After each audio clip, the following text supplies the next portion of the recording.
Good morning all of student. Oscillation के lecture number 3 में आज हम लोग डिस्कस करेंगे साइन ओमेगा टी और कॉस ओमेगा टी की जो वेव फॉर्म हमने लास्ट क्लास में डिस्कस की थी। उस वेव फॉर्म के अंदर यदि आप लोगों को एपॉक्स या इनिशियल फेज डिफरेंस गिवन हो तो हम वेव फॉर्म किस तरह का से बनाते हैं। जैसे लास्ट क्लास में हम लोगों ने दो वेव फॉर्म डिस्कस की थी। एक वेव फॉर्म डिस्कस की थी साइन ओमेगा टी की और एक वेव फॉर्म हम लोगों ने डिस्कस की थी बच्चों कॉस ओमेगा टी की। ध्यान है आपको, साइन ओमेगा टी की जो वेव फॉर्म हम लोगों ने बनाई थी वो कहाँ से स्टार्ट की थी? हम लोगों ने जीरो से स्टार्ट की थी। हम लोगों ने जीरो से स्टार्ट किया था। ये था जीरो, ये था +1, ये था हमारे पास -1, ये था अपने पास t/4, देन ये था हमारे पास t/2, देन था हमारे पास 3t/4 और देन था अपने पास कैपिटल T। और वेव फॉर्म जो हमने ड्रॉ की थी वो वेव फॉर्म हमारे पास इस तरह से था, 0 से +1, देन 0, -1, देन 0। ये वेव फॉर्म हमारे पास थी। और नेक्स्ट कॉस ओमेगा टी की अगर वेव फॉर्म की अगर अपन बात करें तो कॉस ओमेगा टी की जो वेव फॉर्म हमारे पास थी, ये +1, ये 0, ये -1। और इनकी वेव फॉर्म की यदि बात करते हैं तो वही अपने पास 0, ये हो गया t/4, देन हो गया t/2, देन हो गया 3t/4 और देन हो गया कैपिटल T। स्टार्ट कहाँ से होगी? ये +1 से 0, 0 से -1, देन 0, देन +1। इस तरह से वेव फॉर्म स्टार्ट होगी। अब कोई हम लोगों को इस तरह से दे दे साइन ओमेगा टी प्लस इसमें π/2 लिख दे। आप लोगों से बच्चों इसमें साइन ओमेगा टी माइनस π/2 लिख दें। आप लोगों को इसके अंदर sign omega T plus pi लिख दें या sign omega T minus pi लिख दें। ऐसे कोई भी एंगल आपके पास ऐड कर सकता है या प्लस कर सकता है, प्लस ऐड हो सकता है या सब्ट्रैक्ट हो सकता है। Same condition cos omega T की होगी। कॉस ओमेगा टी के अंदर हम लोगों के पास कॉस ओमेगा टी प्लस π/2 हो सकता है, ओमेगा टी माइनस π/2 हो सकता है, ओमेगा टी प्लस पाई हो सकता है, ओमेगा टी माइनस पाई हो सकता है। इसके अलावा भी अगर कोई एंगल हमारे पास गिवन होगा तो कोई भी एंगल हमारे पास गिवन हो सकता है, हमें कोई प्रॉब्लम नहीं होनी चाहिए। तो आज हम लोग डिस्कस करेंगे कि अगर ओमेगा टी प्लस π/2 की वेव अगर हम लोगों से पूछे तो किस तरह से हम बनाएंगे। ओमेगा टी माइनस π/2 की वेव अगर पूछे तो किस तरह से बनाएंगे। बहुत एक छोटी सी ट्रिक्स बताऊंगा आप लोगों को, 12th क्लास में बहुत काम आएगी इस तरीके की वेव फॉर्म बनाने के लिए। एक छोटी सी ट्रिक्स है हमारे पास।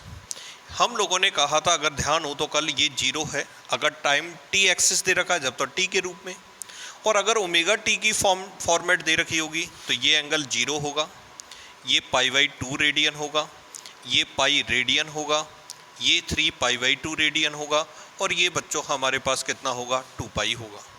क्लियर है? एक बार और मैं इसको बना देता हूँ, दोबारा देखना। अगर केवल π/2 की फॉर्मेट में या रेडियन एंगल की फॉर्मेट में अगर आपको डिनोट करें तो वेव फॉर्म हमारे पास इस तरह से बनेगी। ये हमारे पास होगा 0, ये एंगल होगा π/2, ये एंगल होगा बच्चों पाई, ये एंगल होगा बच्चों 3π/2 और देन ये एंगल हमारे पास होगा 2π। ये हमारे पास स्टार्ट +1 होगा, ये हमारे पास होगा -1।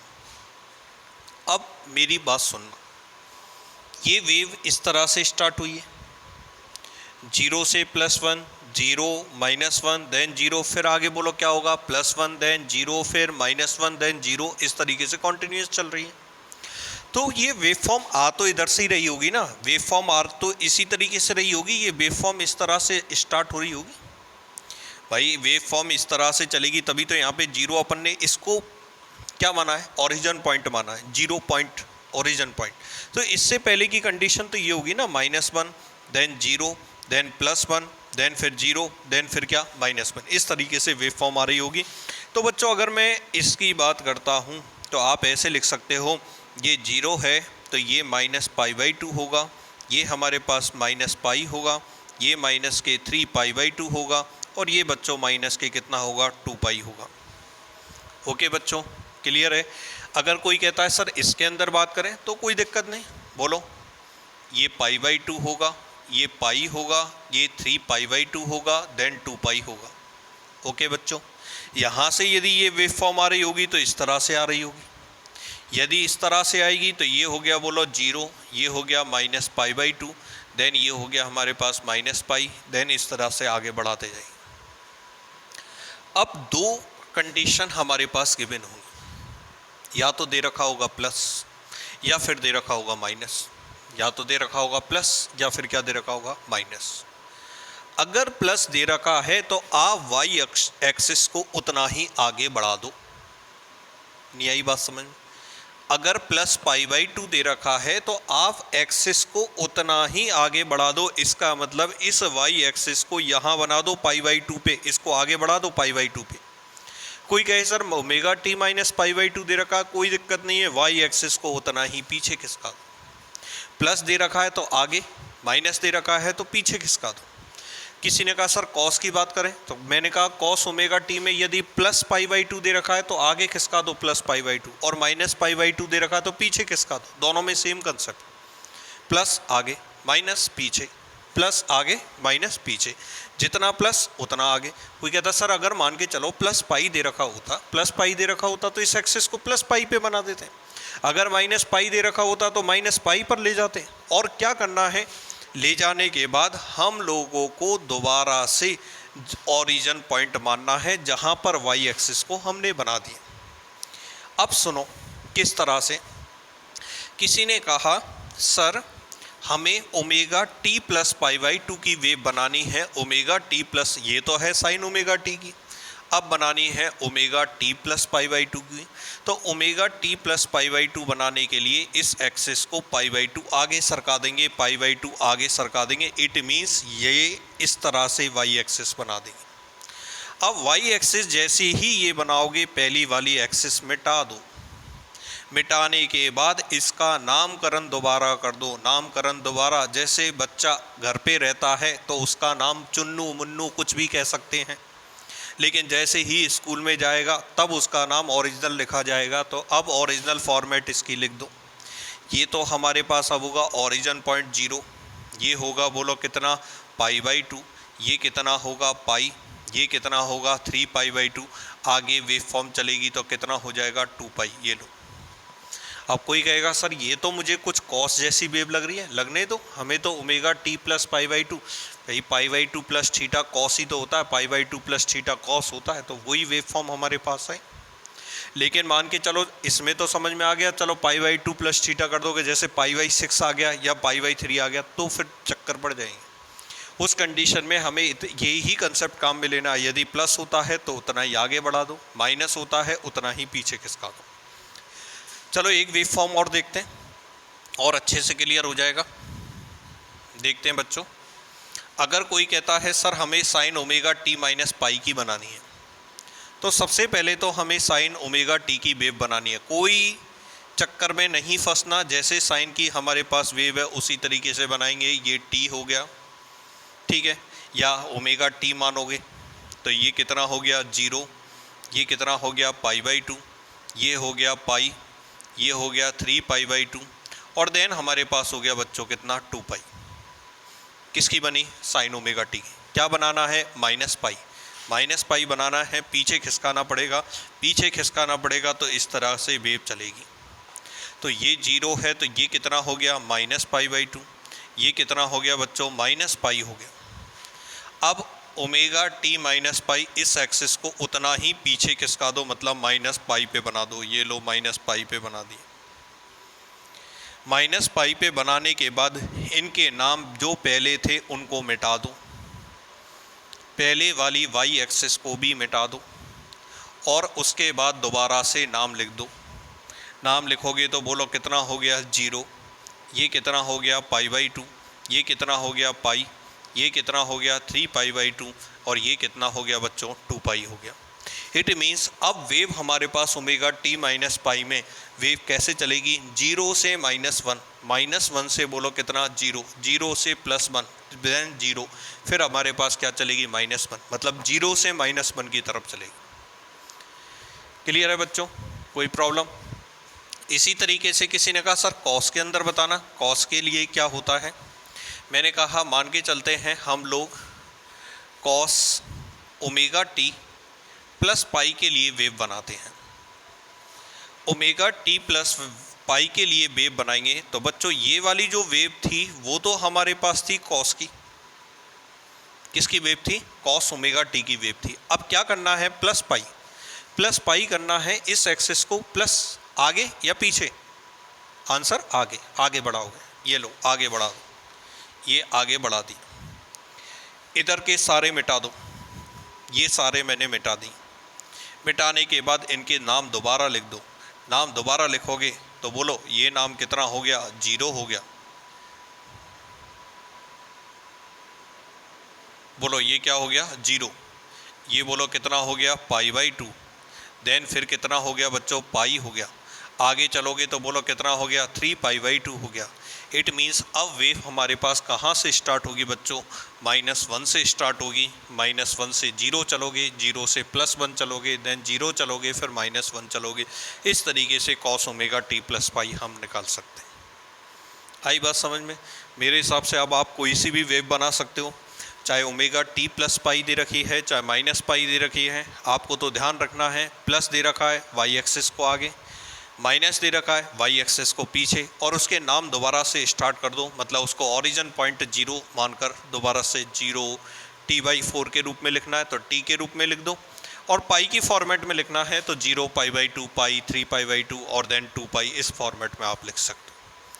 तो अगर ये कंसेप्ट आपका क्लियर है तो वेव फॉर्म में कहीं भी कोई दिक्कत नहीं आएगी।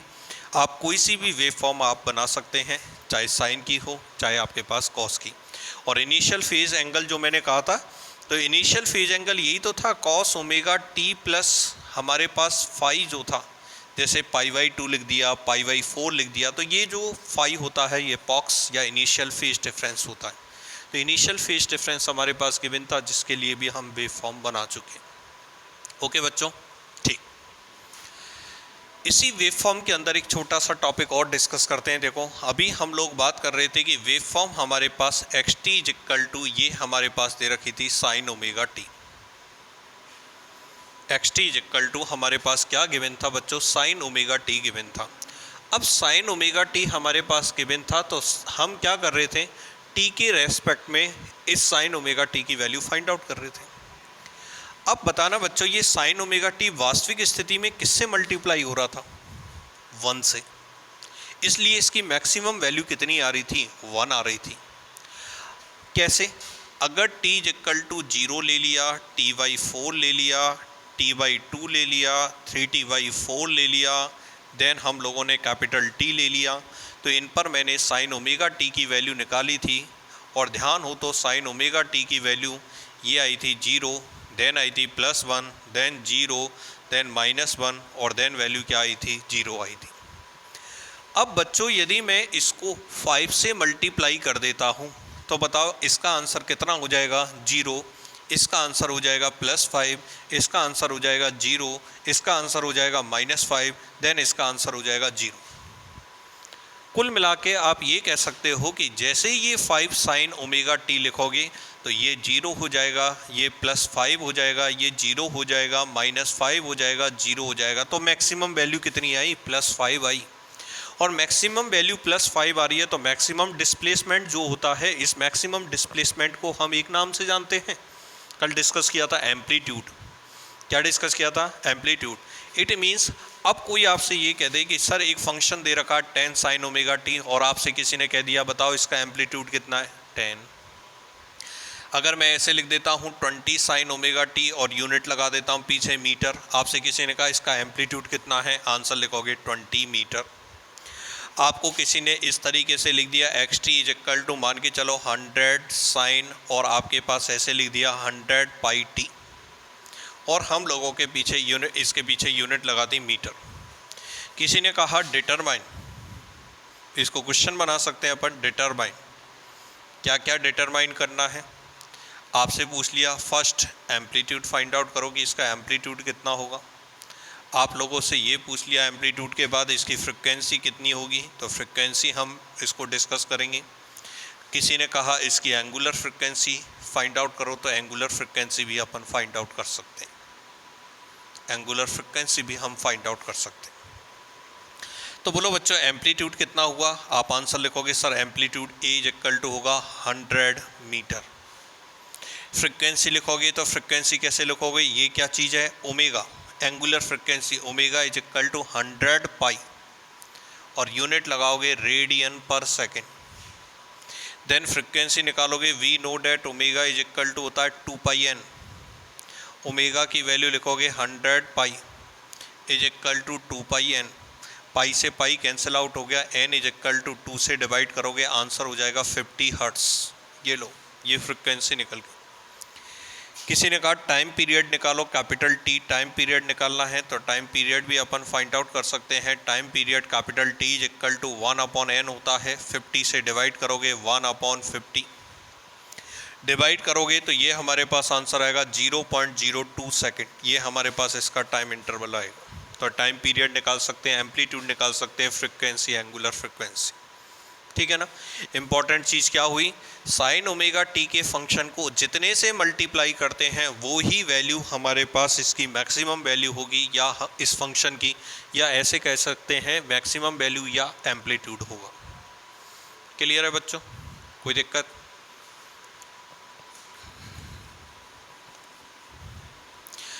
तो इम्पॉर्टेंट डेफिनेशंस लास्ट क्लास में हमने डिस्कस की थी, उससे रिलेटेड क्वेश्चन हम लोगों ने कर लिया, वेव फॉर्म बनाना हम सीख गए, पीरियोडिक फंक्शन और non periodic function, periodic function देख लिया साइन ओमेगा टी और कॉस ओमेगा टी में एक पर्टिकुलर टाइम इंटरवल के बाद हमारे पास क्या हो रही थी, वैल्यूज़ रिपीट हो रही थी। ओके, नेक्स्ट हम डिस्कस करते हैं इसी ऑसिलेशंस के अंदर। अब सिंपल हार्मोनिक मोशन के अंदर हम लोग क्या करेंगे, डिस्प्लेसमेंट इक्वेशन निकालेंगे।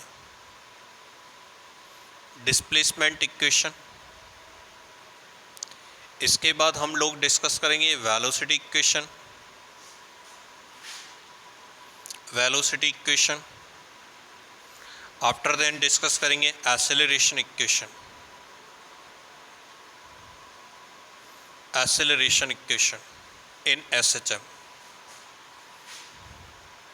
सिंपल हार्मोनिक मोशन के अंदर किस तरीके से हमारे पास डिस्प्लेसमेंट इक्वेशन हम काम में लेते हैं, वेलोसिटी इक्वेशन क्या होती है और एक्सेलरेशन इक्वेशन हमारे पास क्या होती है, ये सारी चीज़ें अपन सिंपल हार्मोनिक मोशन के अंदर डिस्कस करेंगे। तो बच्चों कल मैं सर्कुलर मोशन की बात कर रहा था और मैंने कहा था जब भी कोई पार्टिकल यदि यूनिफॉर्म स्पीड से इस सर्कुलर पाथ पर रोटेट करती है तो उस मोशन को हम पीरियोडिक मोशन कह सकते हैं। कौन सा मोशन कह सकते हैं, पीरियोडिक मोशन कह सकते हैं। लेकिन यदि मान के चलो डिस्प्लेस इस डायमीटर पर, ये डायमीटर मेरे पास दे रखा है, इस पर यदि परपेंडिकुलर मैं डालता हूं तो इन परपेंडिकुलर्स का locus, locus of the perpendicular on diameter denotes the SHM, denotes the SHM. ये मीन पोजीशन होगी, यहाँ से परपेंडिकुलर आप डालोगे तो परपेंडिकुलर का लोकस पहले तो चलेगा इधर की तरफ, वापस आएगा इधर की तरफ, देन फिर चलेगा इधर और फिर आ जाएगा इधर। इट मीन्स ये एसएचएम को डिनोट करेगा।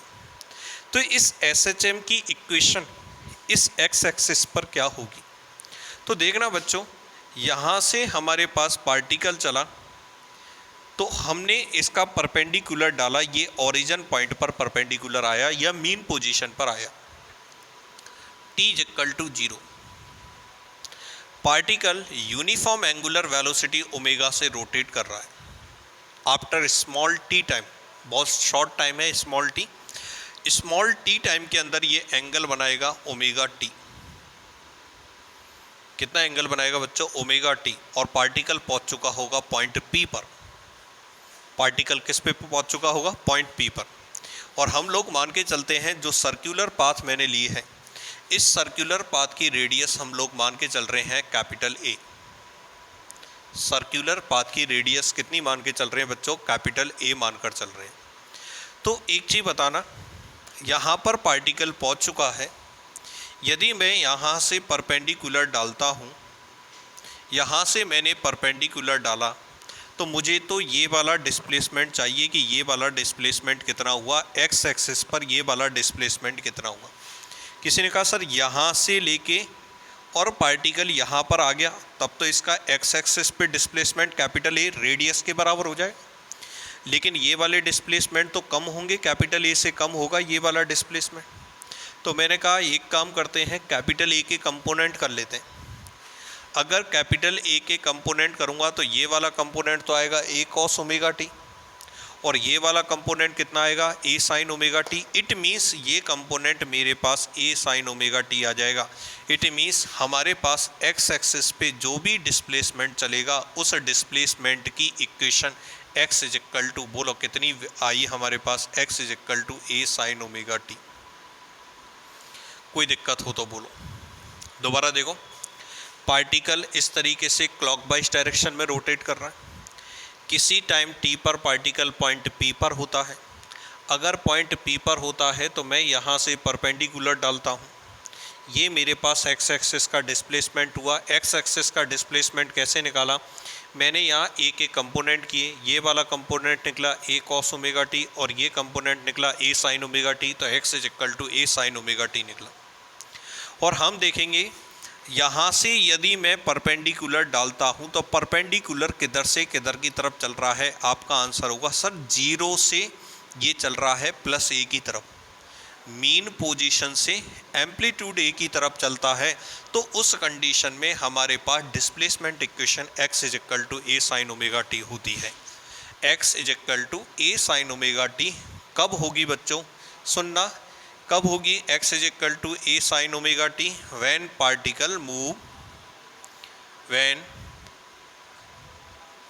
Particle moves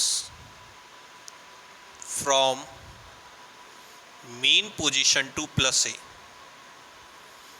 mean position 0 to plus A. अगर 0 से प्लस ए की तरफ चलता है तो इक्वेशन होगी x is equal to A sine omega T. ये केस नंबर 1 हमारे पास होगा। अब कोई हमसे ये कह देता है कि सर मान के चलो ये मेरे पास सर्कुलर पाथ दे रखा है और पार्टिकल हमारे पास ये मीन पोजीशन 0, ये हमारे पास हो गया प्लस ए, ये मेरे पास हो गया माइनस ए, और पार्टिकल यहाँ पर है sir T is equal to 0 पर। पहले पार्टिकल यहाँ था टी इज इक्वल टू 0 पर। इट मीन्स इसका परपेंडिकुलर जो था वो था मीन पोजीशन पर। अब यहाँ पे है तो इट मीन्स इसका जो परपेंडिकुलर है ये खुद ही होगा, प्लस ए से स्टार्ट कर रहा है। अब आगे की तरफ ये रोटेट करता है, ऐसे आगे की तरफ रोटेट करेगा। अब डालो परपेंडिकुलर, बोलो अगर परपेंडिकुलर डालते हो तो बताना बच्चों, ये परपेंडिकुलर डालोगे तो ये परपेंडिकुलर डालने पर कुछ समझ में आ रहा है कि ये परपेंडिकुलर किधर से किधर की तरफ चल रहा है, प्लस ए से मीन पोजीशन की तरफ। It means when particle moves from plus a to 0, from plus a to 0 mean position. अगर प्लस ए से मीन पोजीशन की तरफ चल रहा है, प्लस ए से मीन पोजीशन की तरफ चलेगा तो पार्टिकल शिफ्ट हो जाएगा यहाँ पर। ये डालो परपेंडिकुलर का लोकस प्लस ए से 0 की तरफ, प्लस ए से 0 की तरफ। जब यहाँ पर था तब इक्वेशन क्या थी, A sine omega T. It means इससे अब हम कितना आगे आ चुके हैं, इससे हम कितना आगे आ चुके हैं, π/2। It means A sine omega T, तो पहले एंगल था ओमेगा टी, अब एंगल में कितना जोड़ दो, π/2 जोड़ दो, क्योंकि हम π/2 आगे चल चुके हैं, π/2 आगे चल चुके हैं। तो ये लिख सकते हो ए साइन ओमेगा टी प्लस π/2। ये लो बच्चों, दोबारा देखो, जब यहाँ से मूव कर रहे थे तब इक्वेशन क्या आ रही थी, ए साइन ओमेगा टी आ रही थी। अब कितना आगे आ चुके हैं, π/2 आगे आ चुके हैं। इसका मतलब t इज इक्वल टू 0 पर कितना फेज डिफरेंस आगे है, कितना फेज एंगल आगे हैं, आंसर होगा π/2। तो ओमेगा टी प्लस π/2। अगर कोई ये कहता है सर केस नंबर 3 की अगर बात करें, देखना वापस, कोई ये कह देता है सर पार्टिकल अब है ये इस जगह पर, t इज इक्वल टू 0 यहाँ पर दे रखा है पार्टिकल, ये मीन पोजीशन 0, ये प्लस है, ये माइनस है। अब अगर मैं परपेंडिकुलर डालना स्टार्ट करता हूँ, ये परपेंडिकुलर डालना स्टार्ट करता हूँ, तो अब बताओ परपेंडिकुलर किधर से किधर की तरफ मूव कर रहा है? तो आपका आंसर होगा सर अब तो परपेंडिकुलर 0 से -a की तरफ चलता है। पहले क्या था? 0 से +a, फिर क्या था? +a से 0, अब क्या है? 0 से -a। It means particle moves from mean position to -a। इसका मतलब अनदर साइड ऑफ एम्पलीट्यूड, दूसरी साइड जो भी एम्पलीट्यूड दे रखा है उस एम्पलीट्यूड की दूसरी तरफ मूव करेगा, 0 से -a की तरफ मूव करेगा। तो मैंने कहा बच्चों पहले हमने पार्टिकल यहाँ से स्टार्ट किया था, अब बताओ कितना आगे आ चुके हैं हम? तो आंसर लिखोगे सर π/2 + π/2 आंसर हो गया। बोलो कितना? पाई हो गया। पाई हो गया तो बच्चों कितना इक्वेशन हो गई? xt = बोलो कितना? a sin ω/t + π। क्या इक्वेशन हो गई? x = a sin ω/t + π। इसके बाद आप लोगों ने कहा सर मान के चलो एक केस और ले लेते हैं हम। एक केस क्या लेंगे बताओ? पार्टिकल अब आपके पास इस पोजीशन से मूव करता है। अगर इस पोजीशन से मूव करता है तो बताओ क्या इक्वेशन लेनी चाहिए? अब तो खुद ही कह दोगे सर यहाँ से चले π/2, ये चले π/2, ये चले कितने? π/2। इट मीन्स कितना हो गया? 3π/2 हो गया। अब केस क्या होगा? परपेंडिकुलर डालना स्टार्ट करो। क्या डालना स्टार्ट करोगे? परपेंडिकुलर। तो आप देखोगे परपेंडिकुलर बोलो किधर से किधर की तरफ चलेगा? -a से 0 की तरफ। Particle move from -a to 0, या अपन ये कह सकते हैं locus of the perpendiculars will move from -a to 0, -a to mean position की तरफ चलेगा। इन this case the xt = a sin ω/t + 3π/2, ω/t + 3π/2। तो डिस्प्लेसमेंट इक्वेशंस के अंदर हमारे पास 4 केसेस हमारे पास सामने आ रहे हैं। तो 4 केसेस में केस नंबर 1 हमारे पास निकल के आ रहा है। पहला केस निकल के आ रहा है a sin ω/t। Case number दूसरा निकल के आ रहा है +a to 0। इस केस में क्या निकल के आ रहा है? a sin ω/t + π/2। देन हमारे पास निकल के आ रहा है ω/t + π और ω/t + 3π/2। ये चारों ही केस हमारे पास दे रखे हैं। चारों केसेस के अंदर फेस डिफरेंस हमारे पास क्या होंगे? अलग अलग होंगे।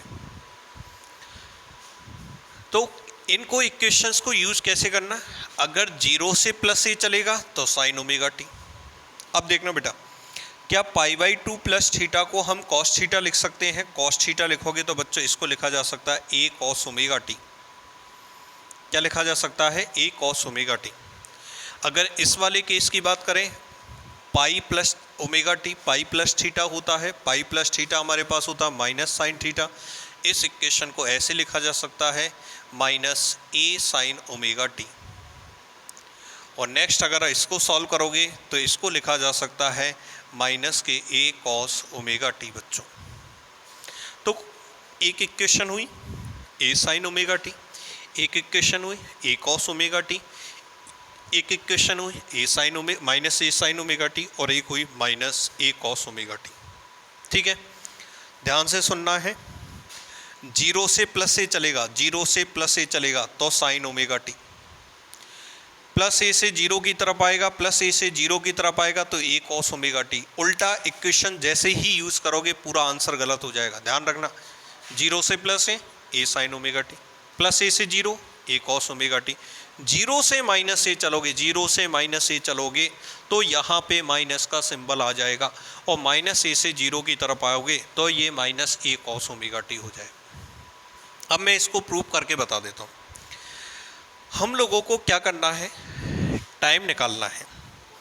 एक न्यूमेरिकल से इस बात को मैं क्लियर कर देता हूँ कि दोनों चीज़ बिल्कुल सेम है या अलग अलग है।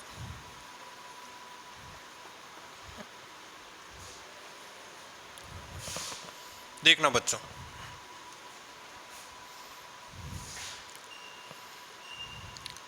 Determine time,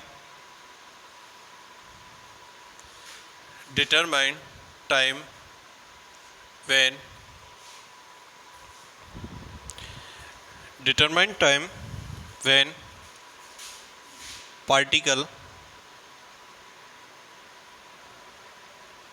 is at half distance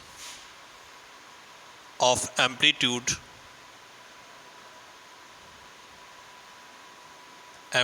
from mean position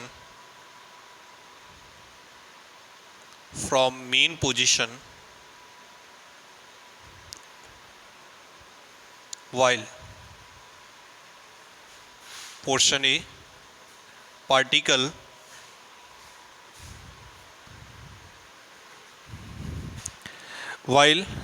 particle moves from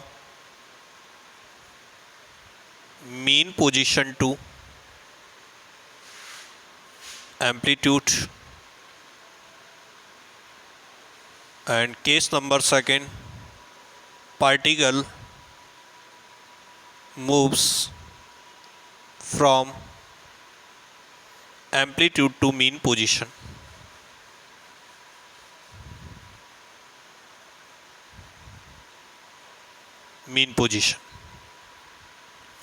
अब बच्चों हम लोग देखेंगे कि मीन पोजीशन से यदि एम्पलीट्यूड की तरफ चलता है तब हम काम में लेते हैं x is equal to A sine omega T, case number 1 में, और एम्पलीट्यूड से यदि अगर मीन पोजीशन की तरफ चलता है तो ये लेंगे ए कॉस ओमेगा टी। हमें डिस्प्लेसमेंट करना है half of the amplitude, it means x is equal to A by two A sine omega T. A से ए हमारे पास कैंसिल आउट हो जाएगा, साइन ओमेगा टी की वैल्यू हो जाएगी 1/2। साइन ओमेगा टी की वैल्यू 1/2 जो होती है वो कितने की वैल्यू होती है, ये होती है साइन π/6 की। साइन 30 डिग्री को रेडियन में लिखोगे π/6, ओमेगा को लिखोगे 2π upon capital T, small T ये हो जाएगा π/6, then small T equal to हमारे पास हो जाएगा ये capital T upon 12। It means ये जो टाइम पीरियड है इसका 12th पार्ट हमारे पास होगा t अपॉन 12 सेकेंड का। In this case x is equal to वही a/2 a cos omega T. a से a हमारे पास कैंसिल आउट हो जाएगा, कॉस ओमेगा टी की वैल्यू हो जाएगी 1/2। कॉस ओमेगा टी की वैल्यू 1/2 कॉस में होती है हमारे पास π/3 की।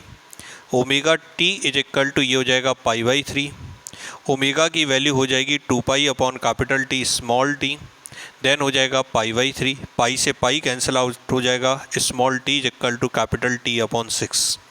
ये स्मॉल टी की वैल्यू हमारे पास कैपिटल टी अपॉन 6 हमारे पास होगी, तो time small T equal to कितना हो जाएगा बोलो, t/6 हो जाएगा। तो बच्चों इस तरीके से देखोगे दोनों टाइम अलग अलग है, तो जो भी क्वेश्चंस है जो हमें काम में लेना है उसी इक्वेशंस को हमें यूज़ करना है। Next velocity acceleration equation next class में डिस्कस करेंगे। Thank you.